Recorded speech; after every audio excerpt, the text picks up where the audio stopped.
ಹರೇ ಕೃಷ್ಣ ಕೃಷ್ಣ ಕೃಷ್ಣ ಹರೇ ಹರೇ, ಹರೇ ರಾಮ ರಾಮ ರಾಮ ಹರೇ ಹರೇ. ನೇಹಾಭಿಕ್ರಮ ನಾಶೋಸ್ತಿ ಪ್ರತ್ಯವಾಯೋ ನ ವಿದ್ಯತೆ, ಸ್ವಲ್ಪಮಪ್ಯಸ್ಯ ಧರ್ಮಸ್ಯ ತ್ರಾಯತೆ ಮಹತೋ ಭಯಾತ್. ಈ ಪರಿಶ್ರಮದಲ್ಲಿ ನಷ್ಟವಾಗಲಿ ಕುಗ್ಗುವುದಾಗಲಿ ಇಲ್ಲ. ಈ ಮಾರ್ಗದಲ್ಲಿ ಸಾಧಿಸುವ ಸ್ವಲ್ಪ ಪ್ರಗತಿಯು ಮನುಷ್ಯನನ್ನು ಮಹಾಭಯದಿಂದ ಕಾಪಾಡುತ್ತದೆ. ಈ ಪರಿಶ್ರಮದಲ್ಲಿ ಅಂತಿದ್ದಾರೆ ಇಲ್ಲಿ ಭಗವಂತ. ಯಾವ ಪರಿಶ್ರಮದಲ್ಲಿ? ಭಕ್ತಿಯಲ್ಲಿ, ಭಕ್ತಿ ಮಾರ್ಗದಲ್ಲಿ. ಸೊ ಭಕ್ತಿ ಮಾರ್ಗದಲ್ಲಿ ಕುಗ್ಗುವುದಾಗಲಿ ನಷ್ಟವಾಗಲಿ ಇಲ್ಲವೇ ಇಲ್ಲ. ಪುಣ್ಯ ಕ್ಷೀಣಿಸುತ್ತದೆ, ಆದರೆ ಭಕ್ತಿ ಕ್ಷೀಣಿಸುವುದಿಲ್ಲ. ಭಕ್ತಿ ವೃದ್ಧಿ ಆಗುತ್ತಾ ಹೋಗುತ್ತದೆ. ಈಗ ಆ ಪುಣ್ಯದ ಫಲ ನಿನಗೆ ಸಿಕ್ಕಿದ ತಕ್ಷಣ ಅದು ಕ್ಷೀಣಿಸುತ್ತದೆ, ಅದಾದ್ಮೇಲೆ ಮತ್ತೆ ಪುಣ್ಯ ಪಾಪಗಳ ಫಲ ಅದು ಬರ್ತಾ ಹೋಗ್ತದೆ. ಆದರೆ ಭಕ್ತಿ ಕ್ಷಯಿಸುವುದಿಲ್ಲ.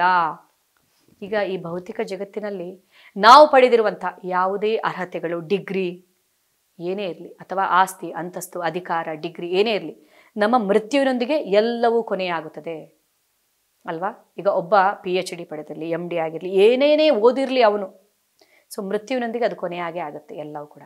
ಮತ್ತೆ ಅವನು ಇಲ್ಲಿ ಹುಟ್ಟಿದಾಗ ಮತ್ತೆ ABCD ಇಂದ ಅವನು ಕಲಿಬೇಕು, LKG ಇಂದ ಕಲಿಬೇಕು, ಯಾವುದು ಮುಂದುವರಿಯುವುದಿಲ್ಲ ಇಲ್ಲಿ. ಆದರೆ ಭಕ್ತಿ ಹಾಗಲ್ಲ, ಭಕ್ತಿ ಮುಂದುವರಿಯುತ್ತದೆ. ಈಗ ಇಲ್ಲಿ ನಾವು ಮಾಡಿರುವಂಥ ಯಾವುದೇ ಒಂದು ಭೌತಿಕ ಇದರಲ್ಲಿ ಅರ್ಹತೆಗಳು, ಆಸ್ತಿ ಅಂತಸ್ತು ಯಾವುದು ಉಳಿಯುವುದಿಲ್ಲ ಅಂತ ನಾವು ಹೇಳಿ ಆಯಿತು. ಆದರೆ ಭಕ್ತಿ ಹೇಗೆ ಮುಂದುವರಿಯುತ್ತದೆ? ಈಗ ಈ ಜನ್ಮದಲ್ಲಿ ನಾನು ಒಂದು 20% ಭಕ್ತಿಯನ್ನು ಮಾಡಿದೆ, ನನ್ನ ಮೃತ್ಯು ಉಂಟಾಯಿತು, ನೆಕ್ಸ್ಟ್ ಮತ್ತೆ ಒಂದು ಉತ್ತಮ ಜನ್ಮ ನನಗೆ ಸಿಗುತ್ತದೆ. ಇದು ಭಗವಂತನ ಭರವಸೆ. ಭಗವಂತ ಹೇಳ್ತಾರೆ, ಸ್ವಲ್ಪಮಪ್ಯಸ್ಯ ಧರ್ಮಸ್ಯ, ಸ್ವಲ್ಪವೇ ಸ್ವಲ್ಪ ಭಕ್ತಿಯನ್ನ ನೀನು ಮಾಡು, ನಿನಗೆ ಉತ್ತಮ ಜನ್ಮವೇ ಸಿಗುತ್ತದೆ. ತ್ರಾಯತೆ ಮಹತೋ ಭಯಾತ್ ಅಂತ ಭಗವಂತ ಹೇಳ್ತಾರೆ. ಸೊ ಉತ್ತಮ ಜನ್ಮ ನಿನಗೆ ಪ್ರಾಪ್ತಿಯಾಗುತ್ತದೆ. ಅಲ್ಲಿ ನೀನು ಭಕ್ತಿಯನ್ನು ಮುಂದುವರಿಸುವಂಥ ಎಲ್ಲ ಅನುಕೂಲತೆಗಳು, ಅವಕಾಶಗಳನ್ನು ನಿನಗೆ ಕಲ್ಪಿಸಿ ಕೊಡಲಾಗುವುದು. 20% ಭಕ್ತಿಯನ್ನು ನೀನು ಮಾಡಿದೆ ಹಿಂದಿನ ಜನ್ಮದಲ್ಲಿ, ಈ ಜನ್ಮದಲ್ಲಿ 21% ಅದು ಮುಂದುವರಿಯುತ್ತದೆ. ಇದರಲ್ಲಿ ಕುಗ್ಗುವುದಾಗಲಿ ನಷ್ಟವಾಗಲಿ ಇಲ್ಲ. ಪುಣ್ಯ ಕ್ಷಯಿಸುತ್ತದೆ, ಎಲ್ಲವೂ ಕ್ಷಯಿಸುತ್ತದೆ, ಆದರೆ ಭಕ್ತಿ ಕ್ಷಯಿಸುವುದಿಲ್ಲ. 20% ಭಕ್ತಿ ಮಾಡಿದ್ಯಾ, ಈ ಜನ್ಮದಲ್ಲಿ 21% ಮುಂದುವರಿಸು. ಮತ್ತೆ ಒಂದು 80%ವರೆಗೆ ನೀನು ಪರಿಪೂರ್ಣತೆಯನ್ನು ಪಡೆದೆ ಈ ಜನ್ಮದಲ್ಲಿ, ಮತ್ತೆ ನಿನ್ನ ಮೃತ್ಯು ಉಂಟಾಯಿತು, ಮತ್ತೆ ನಿನಗೆ ಉತ್ತಮ ಜನ್ಮ ಸಿಗುತ್ತದೆ. 81% ನೀನು ಕಂಟಿನ್ಯೂ ಮಾಡಿ ಪರಮಗತಿಯನ್ನು ನೀನು ಪಡೆಯಬಹುದು. ಭಕ್ತಿ ಅನ್ನುವಂಥದ್ದೇ ಹಾಗೆ, ಅದು ಕುಗ್ಗುವುದಿಲ್ಲ, ನಷ್ಟವಾಗುವುದಿಲ್ಲ. ಆದ್ದರಿಂದ ಭಗವಂತ ನಮಗೆ ಎಲ್ಲವನ್ನ ಕೊಡ್ತಾರಂತೆ, ಭಕ್ತಿಯನ್ನು ಮಾತ್ರ ಕೊಡುವುದಿಲ್ಲವಂತೆ. ಭಕ್ತಿ ಭಗವಂತನನ್ನ ನಿಯಂತ್ರಣದಲ್ಲಿ ಇಟ್ಟುಕೊಳ್ಳುತ್ತದೆ. ಅಹಂ ಭಕ್ತ ಪರಾಧೀನೋ ಅಂತ ಭಗವಂತ ಹೇಳ್ತಾರೆ ಅಲ್ವಾ? ಸೊ ಭಕ್ತಿಯನ್ನ ನಾವು ನಮ್ಮ ಪ್ರಯತ್ನದ ಮೂಲಕ ಪಡೆಯಬೇಕು. ಭಗವಂತನನ್ನ ನಿಯಂತ್ರಣದಲ್ಲಿ ಇಟ್ಟುಕೊಳ್ಬೇಕಾದ್ರೆ ನಮಗೆ ಒಂದು ಅರ್ಹತೆ ಬೇಕು. ಆ ಅರ್ಹತೆಯನ್ನು ನಾವು ಸಾಧನಾ ಭಕ್ತಿಯ ಮೂಲಕ ಪಡೆದುಕೊಳ್ಬೇಕು. ಆ ಭಕ್ತಿ ಯಾವತ್ತೂ ಕೂಡ ಕ್ಷಯಿಸುವುದಿಲ್ಲ ಅನ್ನೋದನ್ನ ಇಲ್ಲಿ ಭಗವಂತ ಹೇಳ್ತಾರೆ. ಸ್ವಲ್ಪಮಪ್ಯಸ್ಯ ಧರ್ಮಸ್ಯ, ಸ್ವಲ್ಪವೇ ಸ್ವಲ್ಪ ಭಕ್ತಿಯನ್ನ ನೀನು ಮಾಡು, ಅದು ನಿನ್ನ ಜನ್ಮವನ್ನು ಸಾರ್ಥಕಗೊಳಿಸುತ್ತದೆ. ನೀನು ಸ್ವಲ್ಪವೇ ಸ್ವಲ್ಪ ಭಕ್ತಿ ಮಾಡಿದರೂ ನಾನು ಯಾವತ್ತೂ ಅದನ್ನು ಮರೆಯುವುದಿಲ್ಲ, ಯಾವತ್ತು ಖಂಡಿತವಾಗ್ಲೂ ಮರೆಯುವುದೇ ಇಲ್ಲ ನಿನಗೆ. ಅಂದರೆ ಅದು ಆ್ಯಡೇ ಆಗ್ತಾ ಹೋಗುತ್ತೆ ಮುಂದಕ್ಕೆ. ಈಗ ನಾವು ಒಂದು ಇನ್ವೆಸ್ಟ್ಮೆಂಟನ್ನು ಮಾಡ್ತೀವಿ, ಒಂದು 10 ಲಕ್ಷ ಇನ್ವೆಸ್ಟ್ ಮಾಡು ನೀನು, 10 ವರ್ಷದ ನಂತರ ನಿನಗೆ 0 ಸಿಗುತ್ತೆ ಅಂತ ಹೇಳಿದರೆ ಯಾರಾದರೂ ಇನ್ವೆಸ್ಟ್ ಮಾಡ್ತೀವ ನಾವು? ಇಲ್ಲ, ಮಾಡಲ್ಲ. ಯಾಕಂದರೆ 0 ಸಿಗುತ್ತೆ ಅಂದರೆ ಯಾರು ಇನ್ವೆಸ್ಟ್ ಮಾಡ್ತಾರೆ? ಆದರೆ ನೀನು 10 ಲಕ್ಷ ಇನ್ವೆಸ್ಟ್ ಮಾಡು, 10 ವರ್ಷದ ನಂತರ ನಿನಗೆ ಕೋಟಿ ಗಟ್ಟಲೆ ಸಿಗುತ್ತೆ ಅಂದರೆ ಮತ್ತೆ ಇನ್ನೂ ಅದು ವೃದ್ಧಿ ಆಗುತ್ತಾ ಹೋಗುತ್ತೆ, ಅದು ನಿಲ್ಲುವುದೇ ಇಲ್ಲ ಅಂದರೆ ಎಲ್ಲರೂ ಇನ್ವೆಸ್ಟ್ ಮಾಡ್ತಾರಲ್ವ? ಅದೇ ಥರ ಭಕ್ತಿ. ನೀನು ಭಕ್ತಿಯಲ್ಲಿ ಸ್ವಲ್ಪವೇ ಸ್ವಲ್ಪ ಇನ್ವೆಸ್ಟ್ ಮಾಡಿದ್ರು ಅದು ವೃದ್ಧಿ ಆಗುತ್ತಾ ಹೋಗುತ್ತೆ, ನಾಶವಾಗುವುದಿಲ್ಲ ಅನ್ನೋದನ್ನು ಇಲ್ಲಿ ಭಗವಂತ ಹೇಳ್ತಾರೆ. ಭೌತಿಕ ಪ್ರಪಂಚ ಹೇಗಂದರೆ, ಈಗ ನಾವು ಏನೇ ಇನ್ವೆಸ್ಟ್ ಮಾಡಲಿ ಸಾವಿನೊಂದಿಗೆ ಕೊನೆ ಆಗುತ್ತೆ. ಎಲ್ಲ ಇನ್ವೆಸ್ಟ್ಮೆಂಟ್ ಎಲ್ಲವೂ ಕೊನೆ ಆಗುತ್ತೆ, 0. ಮತ್ತೆ ಕೊನೆಗೆ ಖಾಲಿ ಕೈಯಲ್ಲಿ ಬಂದು ಖಾಲಿ ಕೈಯಲ್ಲಿ ಹೋಗ್ತೀವಿ. ಭಕ್ತಿಯನ್ನು ನಾವು ಮಾಡಿದರೆ ಖಾಲಿ ಕೈಯಲ್ಲಿ ಹೋಗಬೇಕಾಗಿಲ್ಲ, ಭಕ್ತಿಯನ್ನು ನಾವು ಹೊತ್ಕೊಂಡು ಹೋಗ್ಬೋದು, ಮತ್ತೆ ಉತ್ತಮ ಜನ್ಮ ನಮಗೆ ಸಿಗುತ್ತದೆ ಭಕ್ತಿಯನ್ನು ಮುಂದುವರಿಸೋದಕ್ಕೆ. ಸೊ ಭಗವಂತ ನಮಗೆ ಈ ಶ್ಲೋಕದ ಮೂಲಕ ಭರವಸೆಯನ್ನು ಕೊಡ್ತಾ ಇದ್ದಾರೆ. ಈ ಶ್ಲೋಕ ನಮಗೆ ಜೀವನದಲ್ಲಿ ಆಶಾವಾದವನ್ನು ತಂದು ಕೊಡುತ್ತದೆ, ಹೋಪ್ಸನ್ನು ತಂದು ಕೊಡುತ್ತದೆ. ನಾನು ಭಗವಂತನ ಜೊತೆ ಕನೆಕ್ಟ್ ಆಗಿ ಭಕ್ತಿಯನ್ನು ಮಾಡಿದರೆ ಅದು ನನಗೆ ಒಂದು ಉತ್ತಮ ಒಂದು ಇದನ್ನು ಕೊಡುತ್ತದೆ ಅಂತ ಇಲ್ಲಿ ಭಗವಂತ ಅದನ್ನು ಹೇಳ್ತಾರೆ. ಆದ್ದರಿಂದ ಇಲ್ಲಿ ಭಕ್ತಿಯ ಮಹತ್ವವನ್ನ ನಾವು ತಿಳಿದುಕೊಳ್ಳಬೇಕು. ವ್ಯವಸಾಯಾತ್ಮಿಕ ಬುದ್ಧಿರ್ ಏಕೇಹ ಕುರು ನಂದನ ಬಹುಶಾಖಾಹ್ಯನಂತಾಶ್ಚ ಬುದ್ಧಯೋ ಅವ್ಯವಸಾಯಿನ. ಈ ಮಾರ್ಗದಲ್ಲಿ ಇರುವವರು ದೃಢ ಸಂಕಲ್ಪ ಹೊಂದಿರುತ್ತಾರೆ ಮತ್ತು ಅವರಿಗೆ ಒಂದೇ ಗುರಿ. ಪ್ರೀತಿಯ ಕುರುನಂದನನೇ ನಿಶ್ಚಯ ಸ್ವಭಾವ ಇಲ್ಲದವರ ಬುದ್ಧಿಗೆ ಅನೇಕ ಶಾಖೆಗಳು ಇರುತ್ತವೆ. ಸೊ ಈ ಮಾರ್ಗದಲ್ಲಿ ಅಂದರೆ ಯಾವ ಮಾರ್ಗದಲ್ಲಿ? ಭಕ್ತಿ ಮಾರ್ಗದಲ್ಲಿ ಇವರು ದೃಢ ಸಂಕಲ್ಪ ಹೊಂದಿರುತ್ತಾರೆ ಮತ್ತು ಅವರಿಗೆ ಒಂದೇ ಗುರಿ ಇರುತ್ತದೆ. ಈಗ ಜೀವನದ ಉದ್ದೇಶ ಏನು, ನನ್ನ ಜೀವನದ ಗುರಿ ಯಾವುದು ಅಂತ ತಿಳಿದವನಿಗೆ ಅವನಿಗೆ ಆ ಗುರಿಯನ್ನು ತಲುಪುತ್ತಾ ಅವನು ದೃಢ ನಿಶ್ಚಯದಿಂದ ಮುಂದುವರಿತಾನೆ ಅಲ್ವಾ. ಗುರಿ ಒಂದೇ ಇದ್ದಾಗ ಅದನ್ನು ಸಾಧಿಸುವುದಕ್ಕೆ ನಮಗೆ ತುಂಬ ಸುಲಭವಾಗುತ್ತದೆ. ದೃಢ ನಿಶ್ಚಯದಿಂದ ಮುಂದುವರಿಬಹುದು. ಹಲವಾರು ಇದನ್ನು ಇಟ್ಕೊಂಡು ಯಾವುದರಲ್ಲೂ ಕೂಡ ನಮಗೆ ಅಂದರೆ ಯಾವುದರ ಬಗ್ಗೆ ಕೂಡ ನಮಗೆ ಸರಿಯಾದ ಜ್ಞಾನ ಇಲ್ಲ. ಎಲ್ಲವನ್ನ ಅದು ಬೇಕು ಇದು ಬೇಕು ಎಲ್ಲವೂ ಬೇಕು. ಸೊ ಹೇಳ್ತಾರಲ್ಲ, Jack of all master of ನನ್ ಅಂತೇಳಿ. ಎಲ್ಲದರ ಬಗ್ಗೆ ಜ್ಞಾನವನ್ನು ಪಡ್ಕೊಂಡು ಕೊನೆಗೆ ಯಾವುದ್ರಲ್ಲೂ ಪರಿಪೂರ್ಣತೆಯನ್ನು ನಾವು ಪಡೀಲಿಕ್ಕೆ ಆಗಲಿಲ್ಲ ಅಂದರೆ ಏನಾಯಿತು ಅದರ ಉದ್ದೇಶ ಅಲ್ವಾ. ಆದ್ದರಿಂದ ನೀನು ಮೊದಲಿಗೆ ಜೀವನದ ಗುರಿ ಏನು ಅನ್ನೋದನ್ನು ತಿಳಿದುಕೋ. ನೀನು ಯಾರು ಅನ್ನೋದನ್ನು ತಿಳಿದುಕೋ, ಭಗವಂತ ಯಾರು ಅನ್ನೋದನ್ನು ತಿಳಿದುಕೋ, ಜೀವನದ ಗುರಿ ಏನು ಅನ್ನೋದನ್ನು ತಿಳಿದುಕೋ. ಆ ಗುರಿಯನ್ನು ಸಾಧಿಸುವುದರಲ್ಲಿ ದೃಢ ಸಂಕಲ್ಪದಿಂದ ಮುಂದುವರಿ, ನಿನಗೆ ವಿಜಯ ನಿಶ್ಚಯವಾಗಿ ದೊರಕುತ್ತದೆ. ಬಹುಶಾಖಾಹಿ ಅನಂತಶ್ಚ, ಹಲವಾರು ಶಾಖೆಗಳನ್ನು ನೀನು ಹೊಂದ್ರೆ ಬುದ್ಧಯೋ ಅವ್ಯವಸಾಯಿನ, ಅದು ನಿಶ್ಚಯ ಸ್ವಭಾವ ಇಲ್ಲದವರ ಬುದ್ಧಿಗೆ ಅನೇಕ ಶಾಖೆಗಳು ಇರುತ್ತವೆ, ಯಾವುದರಲ್ಲೂ ಪರಿಪೂರ್ಣತೆಯನ್ನು ಸಾಧಿಸುವುದಕ್ಕೆ ಸಾಧ್ಯವಿಲ್ಲ ಅನ್ನೋದನ್ನ ಇಲ್ಲಿ ಭಗವಂತ ಹೇಳ್ತಾರೆ. ಕರ್ಮಣ್ಯೇವಾಧಿಕಾರಸ್ತೆ ಮಾ ಫಲೇಷು ಕದಾಚನ ಮಾ ಕರ್ಮ ಫಲ ಹೇತುರ್ಭೂರ್ ಮಾತೆ ಸಂಗೋಸ್ತ್ವ ಕರ್ಮಣಿ. ನಿನಗೆ ನಿಯೋಜಿತ ಕರ್ತವ್ಯವನ್ನು ಮಾಡುವುದಕ್ಕಷ್ಟೇ ಅಧಿಕಾರ, ಆದರೆ ಕರ್ಮಫಲಕ್ಕೆ ನಿನಗೆ ಅಧಿಕಾರವಿಲ್ಲ. ಕರ್ಮಫಲಕ್ಕೆ ನೀನು ಕಾರಣ ಎಂದು ಭಾವಿಸಲೇಬೇಡ. ಕರ್ಮವನ್ನು ಬಿಡಬೇಕೆಂದು ನಿನಗೆ ಮನಸ್ಸಾಗದಿರಲಿ. ಹಾಗಾದರೆ ಕೆಲಸವನ್ನ ಮಾಡಬೇಕು, ಅದರ ಫಲವನ್ನು ನಿರೀಕ್ಷಿಸಬಾರ್ದು ಅಂದರೆ ಹೇಗಪ್ಪ ಇದು ಅಂತ ನೀವು ಯೋಚಿಸ್ಬೋದು. ಇಲ್ಲಿ ಭಗವಂತ ಹೇಳ್ತಾರೆ, ನಿನಗೆ ನಿಯೋಜಿತ ಕರ್ತವ್ಯವನ್ನಷ್ಟೇ ಮಾಡೋದಕ್ಕೆ ಅಧಿಕಾರ. ಹಾಗಾದರೆ ನಾವು ಮಾಡಿದ ಕರ್ಮಕ್ಕೆ ನಾವು ಫಲವನ್ನು ನಿರೀಕ್ಷಿಸಬಾರ್ದಾ ಅಂತೇಳಿ. ಈಗ ನೀನು ನಿರೀಕ್ಷಿಸಿದ್ರು ಕೂಡ ನೀನು ನಿರೀಕ್ಷೆ ಪಟ್ಟ ಹಾಗೆ ಅದರ ಫಲ ನಿಮಗೆ ಸಿಗುತ್ತಾ ಅಲ್ವಾ. ಹಲವಾರು ಬಾರಿ ನಾವು ಹೀಗೆ ಆಗಬೇಕು ಹಾಗೆ ಆಗಬೇಕು ಅಂತೇಳಿ ಕೆಲಸವನ್ನ ಮಾಡ್ತೀವಿ. ಎಷ್ಟೋ ಬಾರಿ ನಮಗೆ ನಿರಾಶೆ ಉಂಟಾಗುತ್ತೆ, ನಾವು ತಿಳ್ಕೊಂಡ ಥರ ನಡೆಯುವುದಿಲ್ಲ ಜೀವನದಲ್ಲಿ. ಸೊ ನಿರೀಕ್ಷೆ ಪಟ್ಟಷ್ಟು ನಿನಗೆ ನಿರಾಶೆ ಉಂಟಾಗುತ್ತದೆ. ಆದರೆ ಅದೇ ಕರ್ಮದ ಫಲವನ್ನು ನೀನು ಭಗವಂತನಿಗೆ ಅರ್ಪಿಸಿ ಮಾಡಿದಾಗ ನಿನಗೆ ವಿಜಯವನ್ನು ತಂದುಕೊಡುವುದು ಭಗವಂತನ ಜವಾಬ್ದಾರಿಯಾಗುತ್ತದೆ. ಆದ್ದರಿಂದ ಕರ್ಮದ ಫಲಕ್ಕೆ ನೀನು ಕಾರಣ ಎಂದು ಭಾವಿಸಬೇಡ. ಕರ್ಮದ ಫಲ ಭಗವಂತನ ಕೈಯಲ್ಲಿದೆ. ನೀನು ಒಳ್ಳೆಯದನ್ನೇ ಮಾಡ್ಬೋದು ಎಷ್ಟೋ ಬಾರಿ, ಆದರೆ ಒಳ್ಳೆಯ ಫಲವೇ ಸಿಗುತ್ತೋ ಇಲ್ವೋ ಗೊತ್ತಿಲ್ಲ ನಿನಗೆ ಅಲ್ವಾ. ಆದ್ದರಿಂದ ನೀನು ನಿನ್ನ ಕರ್ತವ್ಯವನ್ನು ಮಾಡ್ತಾ ಹೋಗು, ಫಲವನ್ನು ಭಗವಂತನಿಗೆ ಅರ್ಪಿಸು. ಭಗವಂತ ಏನು ಮಾಡ್ತಾರೆ, ಸೊ ನಿನಗೆ ವಿಜಯವನ್ನು ತಂದುಕೊಡೋ ಜವಾಬ್ದಾರಿ ಭಗವಂತನದಾಗುತ್ತದೆ. ಸೊ ಕರ್ಮಕ್ಕಷ್ಟೇ ನಿನಗೆ ಅಧಿಕಾರ, ಕರ್ತವ್ಯವನ್ನು ಮಾಡೋದಕ್ಕಷ್ಟೇ ಅಧಿಕಾರ, ಅದರ ಫಲಕ್ಕೆ ನಿನಗೆ ಅಧಿಕಾರ ಇಲ್ಲ. ಸೊ ನೀನು ಕಾರಣ ಅಂತ ನೀನು ಭಾವಿಸಲೇಬೇಡ. ನೀನು ತಿಳ್ಕೊಂಡ ಥರ ಆಗೋದೇ ಇಲ್ಲ ಕರ್ಮದ ಫಲ. ಅದು ಅಂದರೆ ಕರ್ಮವನ್ನು ಮಾಡು ಅಷ್ಟೇ, ಕರ್ಮವನ್ನು ಬಿಡಬೇಡ, ಕರ್ಮದ ಫಲವನ್ನು ಬಿಡು. ಕರ್ಮವನ್ನು ಪ್ರತಿಯೊಬ್ಬರು ಮಾಡಲೇಬೇಕು. ಕೆಲಸವನ್ನು ಬಿಟ್ಟು ಎಲ್ಲೂ ಹೋಗಾಗಿಲ್ಲ. ಜವಾಬ್ದಾರಿಯಿಂದ ಕಳಿಸಿಕೊಂಡು ಕರ್ಮವನ್ನು ಮಾಡು, ಅದರ ಫಲವನ್ನು ಬಿಟ್ಟು ಬಿಡು ನೀನು. ಸೊ ಆದ್ದರಿಂದ ನೀನು ನಿಜವಾಗ್ಲೂ ನಿಶ್ಚಿಂತೆಯಿಂದ ಇರುವೆ ಅನ್ನೋದನ್ನ ಇಲ್ಲಿ ಭಗವಂತ ಹೇಳ್ತಾರೆ. ಪ್ರಜಾಹಾತಿ ಯದಾ ಕಾಮನ್ ಸರ್ವಾನ್ ಪಾರ್ಥ ಮನೋಗತಾನ್ ಆತ್ಮನೈವಾತ್ಮನಃ ತುಷ್ಟಃ ಸ್ಥಿತ ಪ್ರಜ್ಞಸ್ತದೋಚ್ಯತೆ. ಪಾರ್ಥ, ಮನಸ್ಸಿನ ಕಲ್ಪನೆಗಳಿಂದ ಇಂದ್ರಿಯ ಸುಖದ ವಿವಿಧ ಬಯಕೆಗಳು ಉಂಟಾಗುತ್ತವೆ.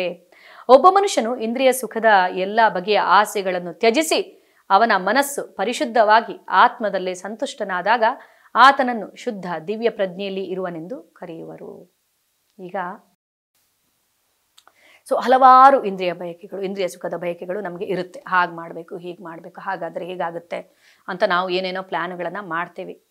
ಸೊ ಆದರೆ ಈ ಇಚ್ಛೆ ಅನ್ನುವಂಥದ್ದು ಒಂದರ ನಂತರ ಒಂದು ಬರ್ತಾನೆ ಇರುತ್ತೆ, ಅದಕ್ಕೆ ಕೊನೆಯೇ ಇರುವುದಿಲ್ಲ ಅಲ್ವಾ. ಅದರ ಬೆನ್ನಟ್ಟಿ ನಾವು ಹೋದಾಗ ನಮಗೆ ನಾವು ಸುಖವಾಗಿ ಇರುತ್ತೇವೆ ಅಂತ ಹೇಳೋಕ್ಕಾಗಲ್ಲ. ಆದರೆ ಆತ್ಮದಲ್ಲೇ ನಾವು ಸಂತುಷ್ಟನಾದಾಗ ನಾವು ಸುಖ ಸಂತೋಷ ಅಂದರೆ ಏನು ಅನ್ನೋದನ್ನು ತಿಳಿದುಕೊಳ್ಬೋದು. ಆತನನ್ನು ಶುದ್ಧ ದಿವ್ಯ ಪ್ರಜ್ಞೆಯಲ್ಲಿ ಇರುವವನೆಂದು ಕರೆಯುವರು.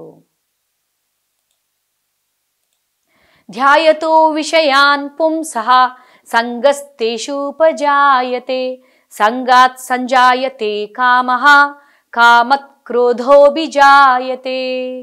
ಇಂದ್ರಿಯ ವಸ್ತುಗಳನ್ನು ಕುರಿತು ಚಿಂತಿಸುವ ಮನುಷ್ಯನಿಗೆ ಅವುಗಳಲ್ಲಿ ಆಸಕ್ತಿ ಹುಟ್ಟುತ್ತದೆ. ಇಂತಹ ಆಸಕ್ತಿಯಿಂದ ಕಾಮವು ಹುಟ್ಟುತ್ತದೆ. ಕಾಮದಿಂದ ಕ್ರೋಧವು ಉದ್ಭವವಾಗುತ್ತದೆ. ಸೊ ಈಗ ನಾವು ಒಂದು ಇಂದ್ರಿಯ ವಿಷಯಗಳ ಕುರಿತು ನಾವು ಅತಿಯಾಗಿ ಯೋಚನೆಯನ್ನ ಮಾಡ್ತೇವೆ.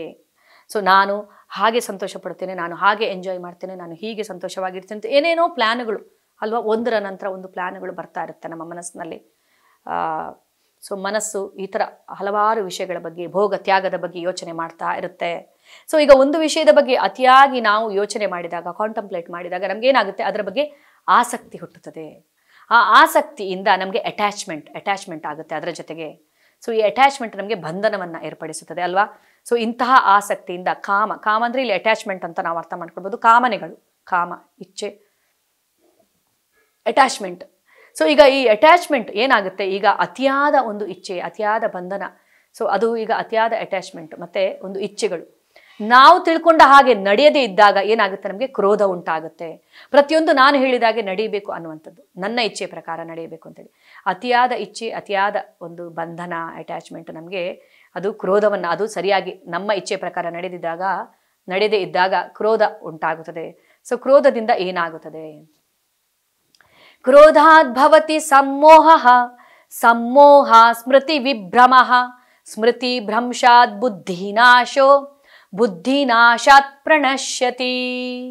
ಕ್ರೋಧದಿಂದ ಸಮ್ಮೋಹವು ಉಂಟಾಗುತ್ತದೆ, ಸಮ್ಮೋಹದಿಂದ ಸ್ಮೃತಿಯ ಭ್ರಮೆಯುಂಟಾಗುತ್ತದೆ, ಸ್ಮೃತಿ ಭ್ರಮೆಯಿಂದ ಬುದ್ಧಿ ನಾಶವಾಗುತ್ತದೆ, ಬುದ್ಧಿ ನಾಶವಾದಾಗ ಮನುಷ್ಯನು ಮತ್ತೆ ಅಹಿಕ ಪ್ರಪಂಚದಲ್ಲಿ ಮುಳುಗುತ್ತಾನೆ. ಈ ಕ್ರೋಧ ಅನ್ನುವಂಥದ್ದು ಎಷ್ಟು ಡೇಂಜರಸ್, ಎಷ್ಟು ಈ ಕೋಪ ಅನ್ನುವಂಥದ್ದು. ಈಗ ನಾವು ಬೇರೆಯವರ ಮೇಲೆ ಕೋಪ ಮಾಡ್ಕೊಳ್ತೇವೆ. ಈಗ ನಾವು ಬೇರೆಯವ್ರ ಮೇಲೆ ಕೋಪ ಮಾಡಿಕೊಂಡಾಗ ಬೇರೆಯವರಿಗೆ ಅದರಿಂದ ಎಷ್ಟು ಹಾನಿ ಆಗುತ್ತದೋ ಅದಕ್ಕಿಂತ ಹೆಚ್ಚು ಹಾನಿ ನಮಗಾಗುತ್ತೆ. ಒಂದು ಕಾದ ಕಬ್ಬಿಣದ ರಾಡನ್ನು ಕೈಯಲ್ಲಿ ಹಿಡ್ಕೊಂಡಾಗ, ಕಬ್ಬಿಣ ಕಾದಿದೆ, ಅದು ಕೆಂಡದಂತೆ ಕಾದಿದೆ, ಅದು ಕೆಂಪಾಗಿದೆ. ಸೊ ಅದನ್ನು ಕೈಯಲ್ಲಿ ಹಿಡ್ಕೊಂಡಾಗ ಅದು ಬೇರೆಯವರ ಮೇಲೆ ಎಸೆಯಬೇಕಂತ ನಾವು ಎತ್ಕೊಂಡಾಗ ಮೊದಲು ಯಾರಿಗೆ ಹಾನಿಯಾಗುತ್ತೆ, ಅದು ನಮಗೆ ಹಾನಿಯಾಗುತ್ತೆ. ಅದೇ ಥರ ಕ್ರೋಧ ಅನ್ನುವಂಥದ್ದು ಬೇರೆಯವರಿಗೆ ಎಷ್ಟು ಹಾನಿ ಮಾಡುತ್ತೋ ಬಿಡುತ್ತೋ ಗೊತ್ತಿಲ್ಲ, ಅದರಿಂದ ನಮಗಂತೂ ಖಂಡಿತ ಹಾನಿ ಆಗೇ ಆಗುತ್ತೆ. ಕೋಪಗೊಂಡಾಗ ನಮ್ಮ ದೇಹದ ಒಳಗಡೆ ಹಲವಾರು ರಾಸಾಯನಿಕ ಕ್ರಿಯೆಗಳು ಉತ್ಪತ್ತಿಯಾಗುತ್ತೆ, ನಮಗೆ ತುಂಬ ಹಾನಿಯನ್ನು ಉಂಟು ಮಾಡುತ್ತವೆ ಕ್ರೋಧ ಅನ್ನುವಂಥದ್ದು. ಅದರಿಂದ ಕ್ರೋಧ ಅನ್ನುವಂಥದ್ದು ತುಂಬ ಅಂದರೆ ಕೆಟ್ಟದು. ಮನುಷ್ಯನಿಗೆ ಅವನ ಬುದ್ಧಿಯನ್ನು ಅದು ನಾಶ ಮಾಡ್ತದೆ. ಅದಕ್ಕೆ ಹೇಳ್ತಾರೆ, ಕೋಪಗೊಂಡಾಗ ನೀನು ಯಾವುದೇ ನಿರ್ಧಾರವನ್ನು ತೆಗೆದುಕೊಳ್ಬೇಡ, ಯಾಕೆಂದರೆ ನಿನ್ನ ಬುದ್ಧಿ ನಿನ್ನ ಕೈಯಲ್ಲಿ ಇರುವುದಿಲ್ಲ. ತುಂಬ ಸಂತೋಷದಿಂದ ಇದ್ದಾಗ ಯಾವುದೇ ಆಶ್ವಾಸನೆಯನ್ನು ಕೊಡಬೇಡ ಯಾರಿಗೂ, ಯಾಕೆಂದರೆ ಸಂತೋಷದಿಂದ ನೀನು ಕೊಡುವಂಥ ಆಶ್ವಾಸನೆಯನ್ನು ನೀನು ಈಡೇರಿಸಲಿಕ್ಕೆ ಅಂದರೆ ಅದನ್ನು ಪೂರೈಸಲಿಕ್ಕೆ ನಿನಗೆ ಆಗದಿರ್ಬೋದು. ಕ್ರೋಧಗೊಂಡಾಗ ಯಾವುದೇ ನಿರ್ಧಾರವನ್ನು ತೆಗೆದುಕೊಳ್ಬೇಡ, ಯಾಕೆಂದರೆ ನಿನ್ನ ಬುದ್ಧಿ ನಿನ್ನ ಕೈಯಲ್ಲಿ ಇರುವುದಿಲ್ಲ. ಆವಾಗ ನೀನು ತೆಗೆದುಕೊಂಡಿರುವ ನಿರ್ಧಾರ ಸರಿಯಾಗಿ ಇರಲಿಕ್ಕೆ ಸಾಧ್ಯನೇ ಇಲ್ಲ, ಯಾಕೆಂದರೆ ಬುದ್ಧಿ ನಾಶವಾಗುತ್ತದೆ. ಕ್ರೋಧದಿಂದ ಸಮೋಹ ಉಂಟಾಗುತ್ತದೆ, ಸಮೋಹದಿಂದ ಸ್ಮೃತಿಯ ಭ್ರಮೆ ಉಂಟಾಗುತ್ತದೆ, ಸ್ಮೃತಿ ಭ್ರಮೆಯಿಂದ ಬುದ್ಧಿ ನಾಶವಾಗುತ್ತದೆ. ಬುದ್ಧಿ ನಾಶವಾದಾಗ ಮನುಷ್ಯನು ಮತ್ತೆ ಐಹಿಕ ಪ್ರಪಂಚದಲ್ಲಿ ಮುಳುಗಬೇಕಾಗುತ್ತದೆ ಅನ್ನೋದನ್ನ ಇಲ್ಲಿ ಭಗವಂತ ವಿವರಿಸುತ್ತಾರೆ. ಸೊ ಇಂದ್ರಿಯ ವಿಷಯಗಳಲ್ಲಿ ಅತಿಯಾದ ಒಂದು ಆಸಕ್ತಿ ನಮಗೆ ಅದು ಅಟ್ಯಾಚ್ಮೆಂಟನ್ನು ತಂದುಕೊಡುತ್ತದೆ.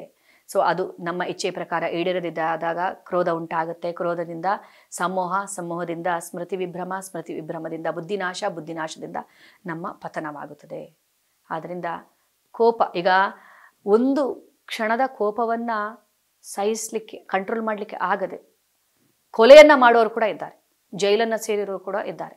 ಅದರ ನಂತರ ಅವ್ರಿಗೆ ಗೊತ್ತಾಗುತ್ತೆ ನಾನು ಎಂಥ ತಪ್ಪನ್ನು ಮಾಡಿದೆ ಅಂತೇಳಿ ಅಲ್ವಾ. ಕ್ರೋಧ ಎಂತಹ ಒಂದು ಹಾನಿಯನ್ನು ಉಂಟು ಮಾಡುತ್ತದೆ, ಎಂಥ ಒಂದು ಅಂದರೆ ವಿನಾಶವನ್ನು ಅದು ಮಾಡುತ್ತದೆ ಅನ್ನೋದನ್ನು ನಾವು ತಿಳಿದುಕೊಂಡಿದ್ದೀವಿ.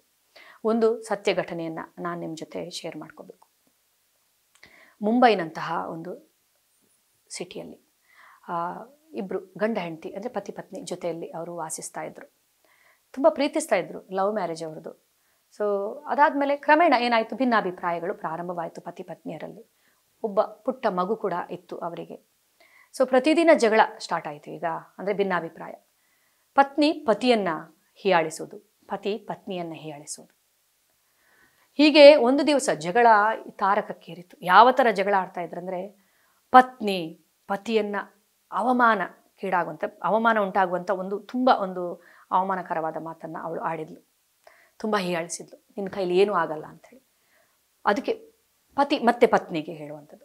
ಪತ್ನಿ ಇನ್ನೊಂದು ತುಂಬ ನೋವುಂಟು ಮಾಡುವಂಥ ಹೃದಯವನ್ನು ಚೂರು ಮಾಡುವಂಥ ಮಾತನ್ನು ಆಡಿದ್ಲು.